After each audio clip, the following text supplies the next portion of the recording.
देवरानी जेठानी। एक दिन शिवानी और प्रज्ञा रसोई में खाना बना रही होती है। तभी प्रज्ञा को रसोई में एक चूहा दिखता है और वो जोर से चिल्ला पड़ती है, दीदी वो देखो चूहा। वो डर के स्लैब पर चढ़ जाती है।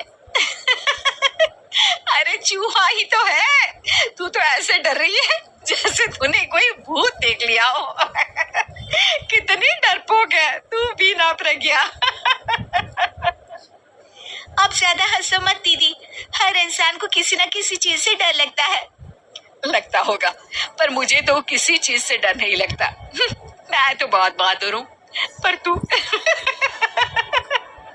हद कर दी भाई, एक चूहे से डर गई है। एक दिन प्रज्ञा अपने कमरे से बाहर निकल रही होती है और तभी शिवानी उसे पीछे से आकर डरा देती है। प्रज्ञा एकदम से उछल पड़ती है। दीदी ऐसे भी कोई मजाक करता है क्या? अरे जरा अपनी शक्ल तो देख, एकदम बैंगन की तरह नीली पड़ गई है। अरे मेरी देवरानी इतनी बड़ी डरपोक है, मुझे तो पता ही नहीं था। आप ऐसे चौंकाओगे तो कोई भी डरेगा ना? अरे नाना, कोई बहाना अब काम नहीं आएगा। आज से ना तुम्हारा नाम है डरपोक प्रज्ञा। शिवानी प्रज्ञा का मजाक उड़ाकर चली जाती है। प्रज्ञा शिवानी की मजाक उड़ाने की आदत से परेशान हो जाती है। जब देखो मेरा मजाक उड़ाती रहती है, इनकी शिकायत तो मम्मी जैसे करनी ही पड़ेगी मुझे। प्रज्ञा अपनी सास के पास जाती है और उन्हें सारी बात बताती है कि किस तरह उसकी जेठानी उसके डर का मजाक उड़ाती है। ओहो, तो बड़ी बहू को बड़ा घमंड है अपनी बहादुरी पर।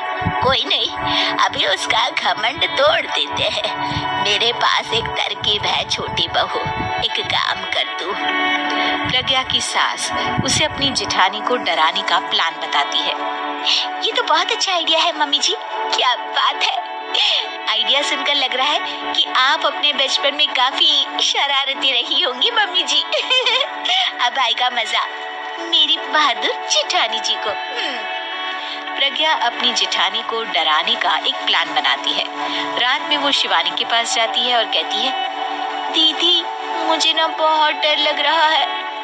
क्या हुआ मेरी डरपोक देवरानी? दीदी मैं छत पर गई ना तो मुझे ऐसा लगा कि कोई वहाँ है। ऐसा लगा जैसे मुझे कोई वहाँ देख रहा था, जैसे कोई साया। अरे क्या बक रही हो, तेरा वहम होगा। नहीं नहीं दीदी, आप चलो ना प्लीज मेरे साथ, मुझे तो बहुत डर लग रहा है। मेरी एक साड़ी सूख रही थी, वही लानी है। प्लीज आप चलिए ना ऊपर मेरे साथ। ओफो, चल। प्रज्ञा शिवानी को बहाने से छत पर ले जाती है और वो उसके पीछे चल रही होती है। ले आ गए हम छत पर, कहाँ है भूत, दिखा, कहीं तो है नहीं। तभी प्रज्ञा चुपके से सीढ़ियों पर छुप जाती है और शिवानी छत पर अकेली रह जाती है। अरे प्रज्ञा कहाँ चली गई? प्रज्ञा एकदम से सीढ़ियों का दरवाजा बंद कर देती है। अब शिवानी को डर लगने लगता है। मैं नीचे चली जाती हूँ। लगता है प्रज्ञा भी नीचे ही चली गई है। तभी उसके सामने एक खुले बाल सफेद साड़ी में औरत खड़ी होती है। शिवानी उस औरत को देखकर डर जाती है। हाल तू जलाल तू आई बला को टाल तू, हाल तू जलाल तू आई बला को टाल तू।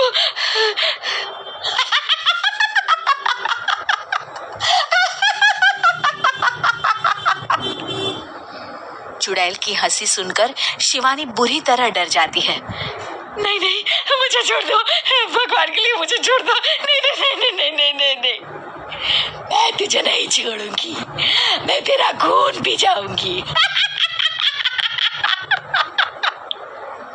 तभी चुड़ैल की हंसी उसकी सास की हंसी में बदल जाती है।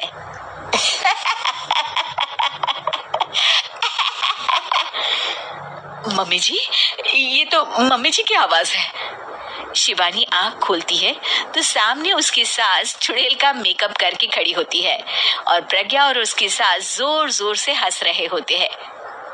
क्यों मेरी बहादुर जेठानी जी, आप तो कहती थी कि आप किसी से नहीं डरती। ये तुमने अच्छा नहीं किया प्रज्ञा। और सासू माँ, आप ही इसके साथ मिलकर।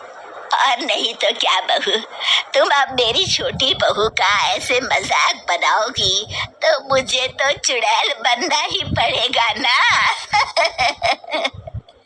प्रज्ञा और उसकी सास और जोर जोर से हंसने लगते हैं और शिवानी गुस्से में नीचे चली जाती है।